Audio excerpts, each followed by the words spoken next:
আরে আমি যাকে তাকে মারতে পারি। আরে রোহিত, তুই একাই চড়ে আসছিস। আরে তোর আর আমার একসাথে আসার কথা ছিল। আরে আমাকে জ্বালাতন করবি না। আরে স্নেহা, তোর জন্য তো আমি অনেক সুন্দর একটা পুতুল আনছি। আরে এই পুতুলটা দেখতে তো অনেক ভয়ঙ্কর। এখন তোর আমি এরকম অবস্থা করে দিব। রোহিত, তুই এগুলা কি বলতেছিস? না, আমাকে মারিস না। আরে এর অবস্থা তো এই পুতুলটার মতো হয়ে গেছে।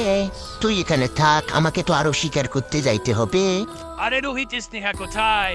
আরে মন্টি, স্নেহা তো আমার রুমে আসছে, চল আমি তোকে নিয়ে যাইতেছি। আরে এই পুতুলটা কোথায় থেকে আসলো? পুতুলটা দেখতে অনেক ভয়ঙ্কর লাগতেছে। আরে এই দরজাটা কে খুলছে?